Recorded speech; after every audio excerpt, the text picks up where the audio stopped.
Well, welcome back, all my friends at home in YouTube TV land. We are on to part 2 of the Tamiya CC-02 Land Cruiser 40 build. So, we made it this far. We've got the gearbox all assembled, motor installed. That all went together pretty good. It's time to start moving on and getting the chassis put together. I pretty much have what I need laid out already. So we'll be starting off with step 8 today, which is to start putting together these chassis pans. I thought it was kind of neat when I was looking at it as I was setting the parts up. All these holes are for adjustable wheelbase. That's the only thing that makes sense to me. When you set them in there and you see how it lines up, which we'll be using the middle position just like this. But so you can scoot it forward or back to make the wheelbase longer. And that's just a pretty neat feature. I like that. Today, to get started, we're going to have to set this guy over here. And it looks like we line these up in the middle positions. Middle position over here, middle position over here, middle position there. We're all good. Oh, looks like it takes the 2 longer ones, a couple longer bolts here. It's going to take them in the outside ring positions. I'm going to put those in first just to get them started so we're held down.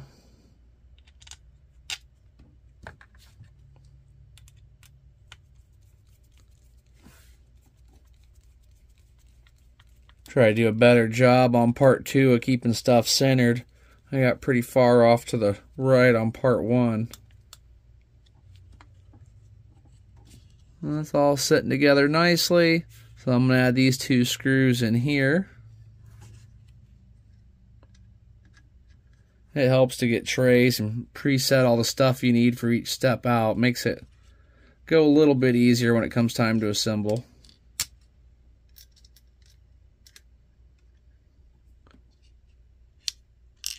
Oops. That's what screwdrivers are for. I'll run this other one in and flip that over and get that out and put it back where it belongs.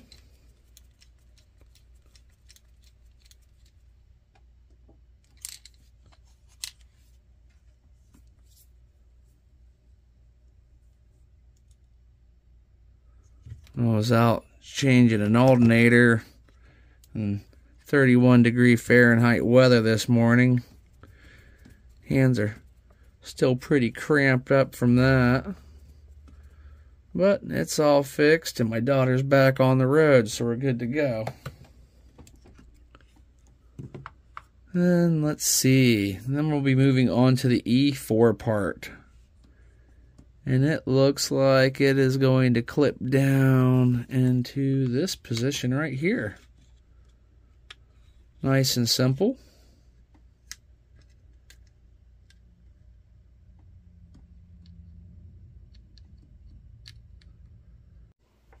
Just wanted to double check my screw links, make sure I was putting the right stuff in the right places. We're good.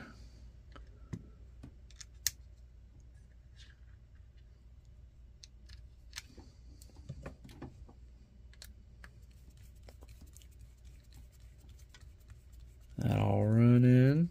Chassis going together pretty good. Not too difficult at all.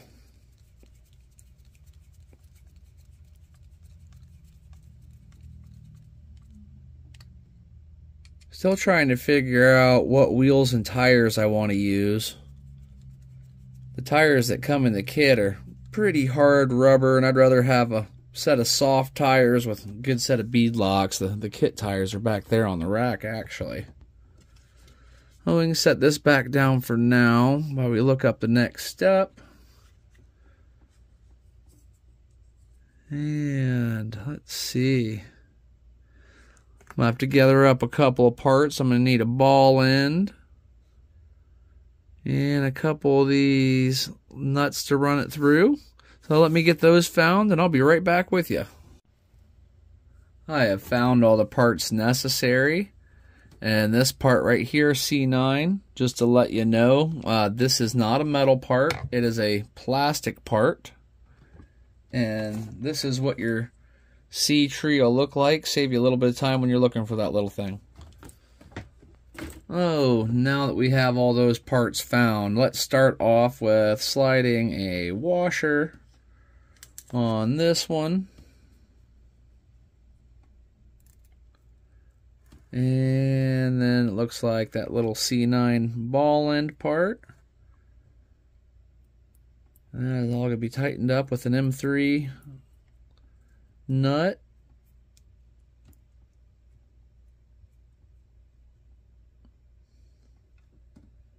And that should set right through this piece and into our chassis over here. This is what I can only imagine to be the battery tray.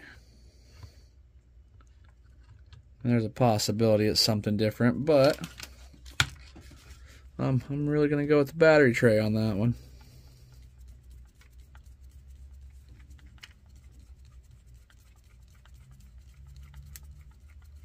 There we go.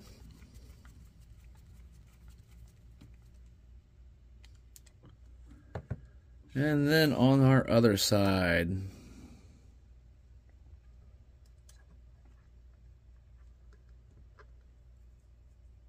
gets another one of those M3s.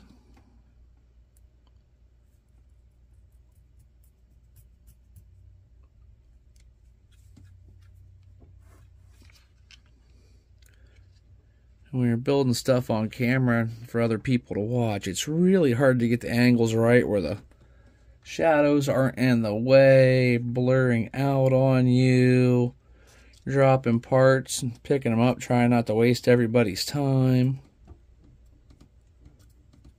This is probably the easiest way to thread these down if you've never done anything like this before. And when that is out, you'll be able just to flip this right back around over it. Okay, step 8 complete. When we get to sections where we have two parts that are just a mirror image of each other, I'm just going to do one side on camera, kind of speed the process up a little bit. Oh, I'm going to take my grease. That's my heavy grease. Probably doesn't want to focus in there because I got the camera lens locked. That's my grease from Steve at Shin RC. And we're going to grease up the sockets where they want you to drop those nuts down in like they did on the previous steps. Looks like we have 4 spaces for that. Get those, just a little bit of grease in there to hold stuff in place. Now once we have that done, move that out of the way. Got everything already pre-laid out. It takes 10 of these for this step's what it calls for. Drop one in there, drop one in there.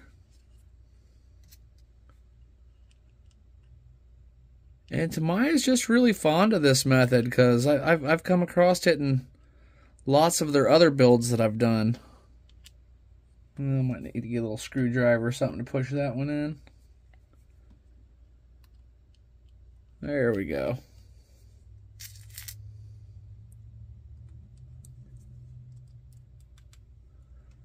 So that side is done. Set that down for a moment. And we have our rail side, which is they're calling for another one right here. We'll get out our grease again. Just a dab in there.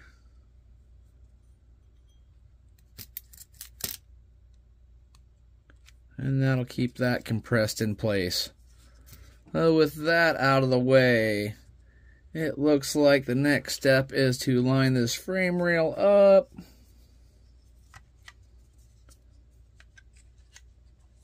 I have an awkward little guy to grab a hold of. Looks like that should all line up pretty decently through there. Yeah. Well, once that's done, we'll start getting our screws in place.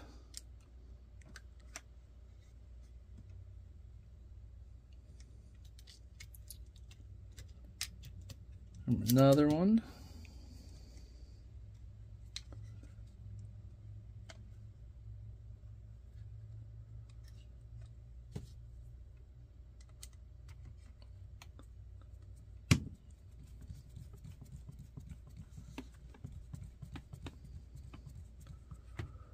I'm not going to tighten these ones down quite all the way because I have to get another screw up front, and I don't like to tighten all my screws down all the way until I get stuff lined up and everything started. It looks like we'll be using this hole in the chassis to go through to one of the previously installed nuts in the grease.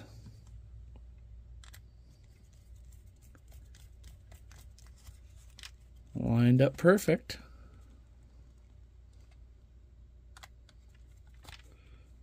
Finish tightening the chassis rails down.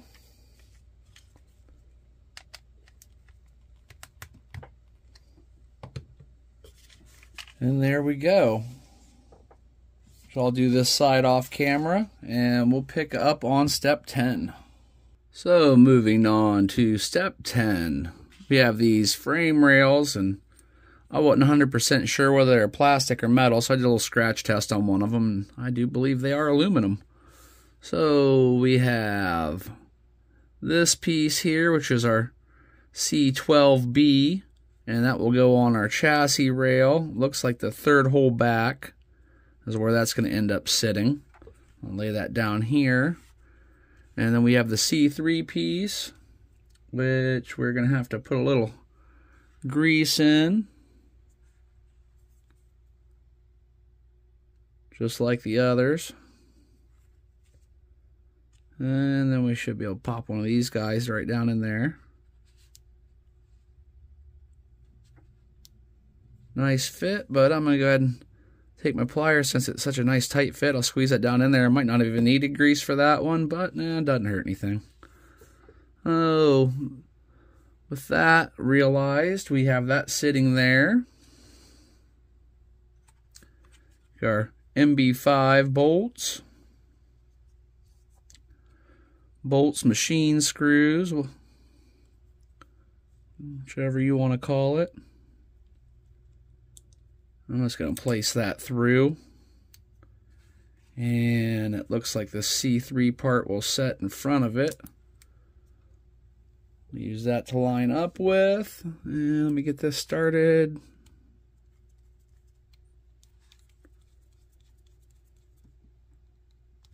Nice and snug. And we're going to do the same with the opposite side.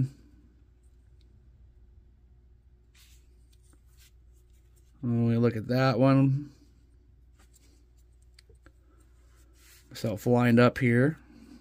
And looks like we go third back on that one. I'm just going to lay the screw through there, and I'll finish bolting that one together off camera to save time for us. And then you have your servo mount. With your servo mount, they give you a couple of options. You have the option here, which would give you your horizontal servo mount, and then you have this option for the vertical. I'm going to go ahead and give the vertical a try, because I think ultimately it'll save me more room.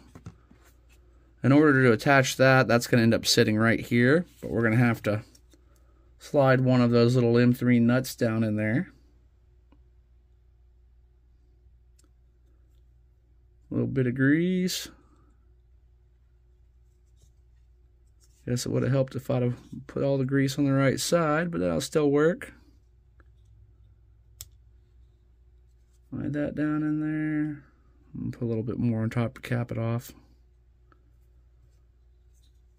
And to mount this, let's see, how do we need to set? Like this. I'm going to have to go ahead and put the second one in there.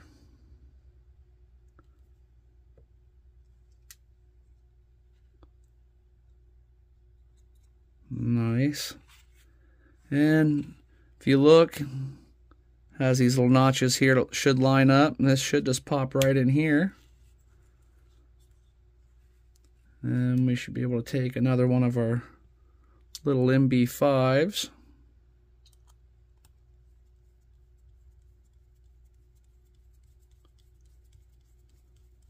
Start drawing it in. Well, that's all there is to it. I'm going to go ahead and put the other side on off camera to speed things up, and we'll move on to the next step.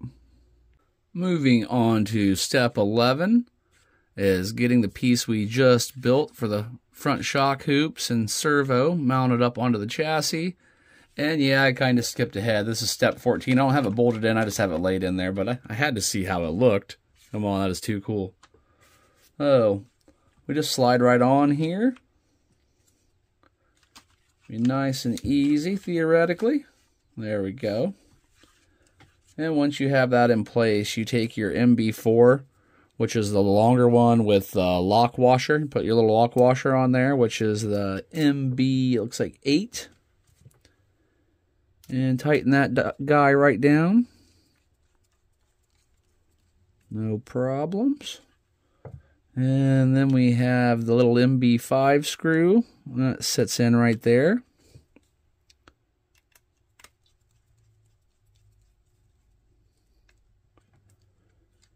I'm going to repeat that on the other side. That's what we're going to look like, looking pretty good. And we'll move on to step 12. Now landing on step 12, I have gone ahead and pre-installed the M3s, which is part number MA8 nuts into these ends just to speed things up. We're going to need to take our C11A part, and that just goes right in the middle. We'll tighten that down, and that will take one of the little MB5 screws. That little guy sitting in there.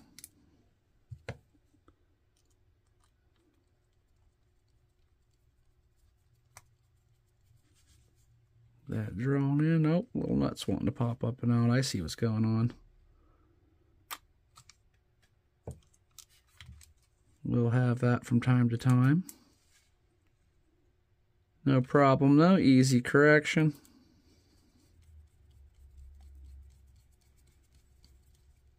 There, drawn tight. We'll move that around and we'll take our B part and do the same process on this side. With any luck, we'll one-shot this one, not have to do it twice.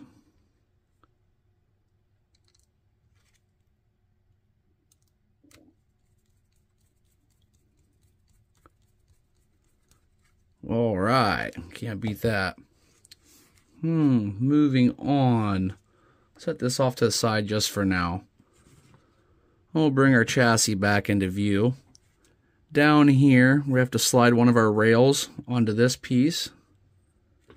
And it looks like we take this little C3 part and you put the M3 nut in there, which I've already done. Speed things up a little bit. And that should just sit right down in the rail, and it does.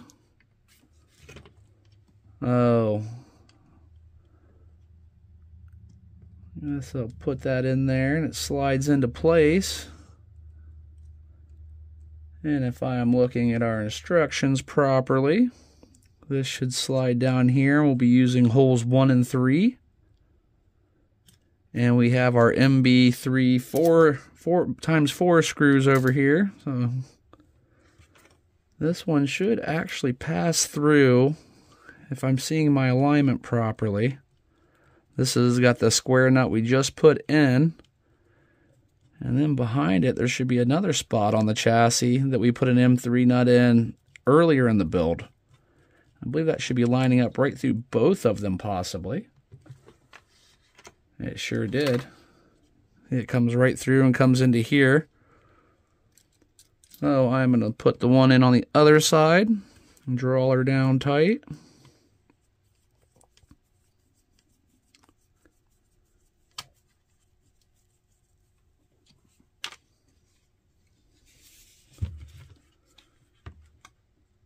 I'm going to pull that back out a little bit. You're probably going to have the same issues, a little bit of alignment issues when you're doing stuff like this, but pretty easy stuff to work through. Just kind of got to keep an eye on things and move them where necessary. Now I can draw this other one down tight. And our rail is on. Now I'm going to go ahead and throw the other one on the other side real quick. With that all buttoned up, we'll be moving into step 14, and this is going to bring the end to this section of the video. And if you are still hanging out with me, thank you. I know how tediously long these build videos can get. With our transmission in place, it just sits down in there, just pops right in. We've got 2 really long MB1s and 2 MB4s. And it looks like we have the long side with facing the can, so those should drop in there. The shorter one should show it dropping in on this side. And same thing on the other side.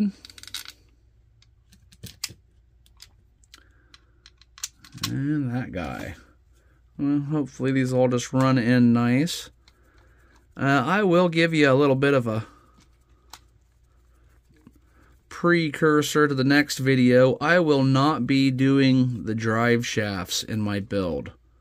I have used, I believe they're the same ones that they use in the CR-01. They look like them at least. And I have used them before, and I made it exactly, I think, 1 lap around my buddy Jamie's crawler course when it still existed. And after that 1 lap, that was about it. I twisted the front one right in half. Well, I went ahead and ordered some metal upgrades, and I will be doing those when they come in. I may move right on to the next section of the build series, even without those being here yet, because we can put drive shafts on at any point during the build. We're drawing up nice. But you might as well save some time and upgrade while you're building the kit instead of waiting. Now, these drive shafts do get a little on the pricey side for the CC-02, but I think you'll end up being glad you spent the money in the long run. Oh, there we go. That is all fitted up nice and neat, and not a bad looking chassis pan at all. Looks like we have a few options for shock mounts. The motor fit in there great, and this will allow us to put our servo right here in the front. I'd like to thank you for hanging out with me. I will leave just a small list of parts I've used so far throughout the build in the description below if you'd like to order any of them for your build. Or if you just want to try this motor ESC combo out and something else you've done. Well, I will catch you on, part 3 now, moving on. Let's go ahead and flip a page and see what we're getting ourselves into. That off to the side. There we go. Okay, so we're going to start assembling axles. So that should be fun. Well, I will catch you on, looks like step 17 when we come back. I'll see you then.